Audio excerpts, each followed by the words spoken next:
la parole est à Jacques Krabal pour le groupe 2RDP.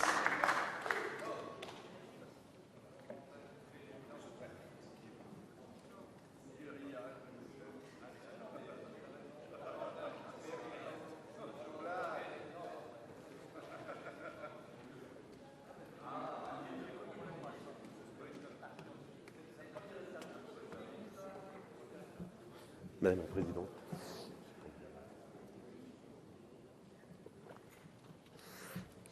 Madame la Présidente, Monsieur le Président de la Commission des lois, Monsieur le rapporteur, de nombreux intervenants ont souligné l'importance de ce texte.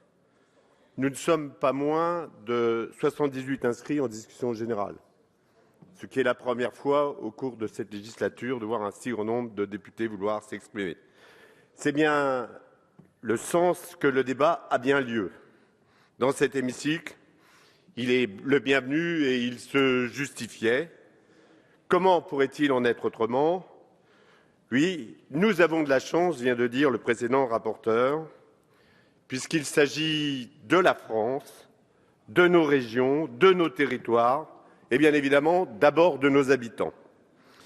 Je voudrais d'abord rester sur le fond, puis aborder avec précision les cartes proposées concernant mon territoire. Le sujet de la réforme territoriale, en excluant les postures politiciennes, est intéressant, tant il soulève de questions qui, pour les unes, ont des réponses que l'on ne veut pas voir, et pour les autres, sont révélatrices de beaucoup de rigidité qui figent aujourd'hui notre pays dans l'inaction et finissent par le scléroser. Il est vraiment très heureux que l'on ait à débattre de nos territoires et de nos régions. Quand il y a encore pas si longtemps, on se battait tout court. En effet, les historiens et les géographes sont là, qui depuis des siècles nous en font le récit. L'histoire de l'évolution des territoires a longtemps été celle des conflits et des guerres. Plutôt que d'être dans la critique permanente, nous pouvons nous louer que notre République puisse en délibérer sur la légitime proposition du Président de la République quand, à nos portes, le bruit des bottes et des armes se fait entendre pour régler la même question. Oui, certes, comparaison n'est pas raison, mais mesurons la chance que nous avons. Chacun doit garder ses faits présents à l'esprit, tout comme les évidences qui montrent la nécessité d'entreprendre cette réforme pour plus de clarté et de lisibilité pour nos collectivités et pour l'aménagement de territoires. C'est surtout une étape obligée vers le redressement de notre économie. Oui, il faut des régions stratèges, mais il faut aussi maintenir la démocratie locale, la proximité avec nos citoyens et la prise en compte de la ruralité. Ce sont les conditions majeures pour permettre à notre pays de relever les défis qui s'opposent à lui et les conditions majeures pour la réussite de cette réforme. Mais ces débats nécessitent également l'obligation d'objectivité et de rationalité, sous peine de mettre en évidence les raisons personnelles, les petits égoïsmes électoralistes et les arrangements entre amis qui déconsidèrent la politique. C'est sur ces bases de développement économique, député de l'Aisne, élu de l'actuelle Picardie, que je défends depuis le début le projet de fusion avec la région Champagne-Ardenne. Pour des raisons de cohérence économique, historique, culturelle et géographique, je suis favorable à y associer aussi la région Lorraine. Cette proposition s'appuie sur des analyses rationnelles. Nous avons reçu un vrai projet de la part du président du conseil régional de Champagne-Ardenne en matière de développement économique, d'aménagement du territoire, sur la cohérence de rassembler ces trois régions. Lesquelles sont-ils?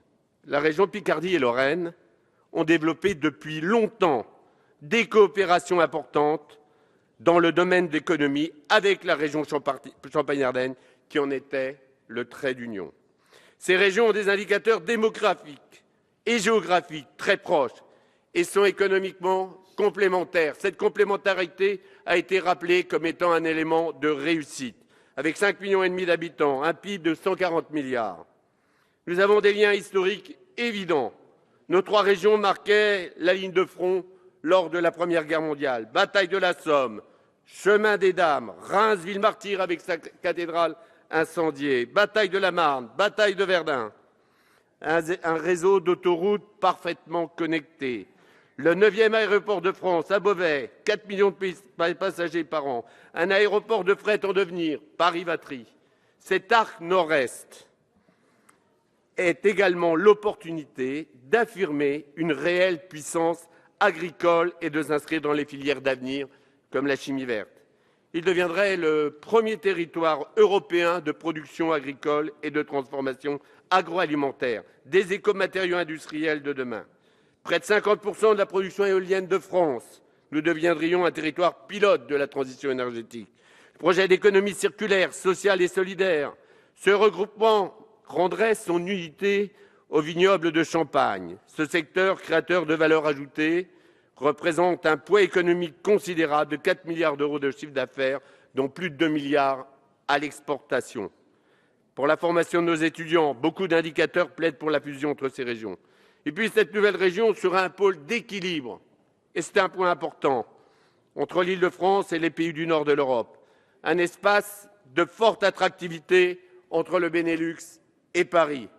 Et puis cet arc nord-est, en s'appuyant sur des métropoles de taille humaine, Reims, Nancy, Amiens, Metz, nous préserverait de l'appauvrissement des villes moyennes que nous avons sur ce territoire, Saint-Quentin, Lens, Chaumont, Troyes, Saint-Dizier, mais aussi des zones rurales. Souhaitons-nous être aspirés par Paris, par Lille ou Strasbourg, ou construire une région multipolaire de coopération interurbaine et rurale? Voilà aussi l'intérêt de ce regroupement. Et surtout, Monsieur le Ministre, vous avez parlé des pôles de compétitivité, de l'innovation, de la recherche pour favoriser la création d'emplois et qu'il fallait conforter ces atouts en rassemblant les régions qui partagent cette dynamique. Vous avez raison, Monsieur le Ministre. Savez-vous que le projet de rapprochement Picardie-Champagne-Ardenne-Lorraine rassemble 5 pôles de compétitivité? Savez-vous qu'elle a été élaborée dans cette direction-là? Avec l'abandon de ce rapprochement, nous remettons en cause la compétitivité et l'innovation de nos territoires. Car je pense qu'ensemble, la Picardie, la Champagne-Ardenne et la Lorraine pourraient aller de l'avant. C'est pourquoi je défendrai l'amendement qui va dans ce sens. Parce qu'elles ont plus de choses qui les rassemblent que les choses qui les séparent, parce qu'elles sont complémentaires sur tous les points que j'ai avancés, je suis convaincu qu'elles doivent avancer ensemble. Vous avez pu le constater, ce rapprochement repose sur des faits historiques, sur des analyses et des critères socio-économiques. Il démontre la pertinence du projet initial. Mais, mes chers collègues, je le sais bien, la carte idéale n'existe pas. Quelle que soit la carte, les frontières, les franges feront toujours débat. Alors, je comprends que certains d'entre nous ne s'y retrouvent pas. Et je comprends les députés de la Somme, peut-être de l'Oise et du nord de l'Aisne, quoique Jean-Pierre Baligan, député très reconnu ici, était favorable au rapprochement avec Reims. Mais j'aimerais savoir, Monsieur le Ministre, Monsieur le rapporteur, sur quelle base socio-économique et sur quel projet vous nous faites la proposition de rapprocher la Picardie du Nord-Pas-de-Calais? Quelles études, quelles analyses vous ont amené à aboutir à cette proposition? Je reconnais que le travail fait avec le groupe socialiste a permis de donner plus de cohérence à la copie présidentielle sur certains aspects, avec l'extension de la région Aquitaine, Poitou-Charentes, Limousin. C'est une bonne chose. Et vous avez su rassembler une majorité de députés socialistes. Mais, Monsieur le rapporteur, il n'y a pas de consensus ou unanimité sur le rapprochement de la région Picardie avec le Nord-Pas-de-Calais. D'autres parlementaires que moi se sont exprimés contre ce projet. En politique, je veux croire qu'il n'y a pas que le rapport de force majoritaire qui puisse compter. Comme vous le savez, au pays de Jean de La Fontaine, eh bien, la raison du plus fort n'est pas toujours la meilleure. Fable loup et l'agneau.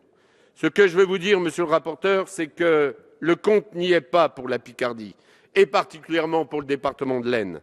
Et ce n'est pas seulement le député de la 5e circonscription de l'Aisne qui vous le dit, mais aussi un grand nombre d'élus du Nord, pour qui l'union de ces deux régions est une aberration économique et sociale, et je ne veux pas m'étendre sur les commentaires qui ont été faits. Puis au-delà de l'aspect économique, permettez-moi aussi ces rappels historiques. Tout d'abord, pour mes collègues UMP qui sont intervenus hier, qui je souhaite dire que à la Picardie, c'est d'abord 3 départements. Ce n'est pas seulement le département de la Somme. Alors on nous dit, vous allez parler ch'ti. Ben moi, écoutez, quand j'ai quitté Château-Thierry hier, on ne parlait pas ch'ti, ni le Picard. Et donc, voilà, on parlait le Castel-Theodoricien et La Fontaine. Voilà, si. Et je voudrais vous dire aussi que le département de l'Oise, est peut-être plus intéressé par l'Île-de-France, comme le département de l'Aisne, dans sa globalité, dans sa grande globalité, est intéressé par la Champagne. Et je veux le dire encore avec force, le château de Château-Thierry a été construit par Thibaut IV le Grand, comte de Champagne.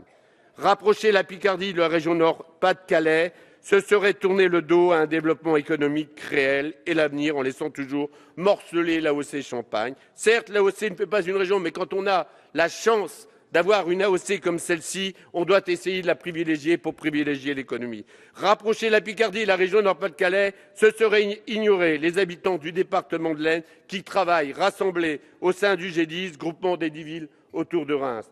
Cette partie de ping-pong avec la 3e proposition de rassemblement pour la région Picardie est interpellante et ne correspond pas aux attentes des habitants. Ce petit jeu est d'autant plus interpellant que nos concitoyens rejettent cette façon de procéder, scrutin après scrutin, de la façon la plus extrême. Il est donc urgent de revenir à l'esprit de la réforme, renforcer l'efficacité de nos territoires.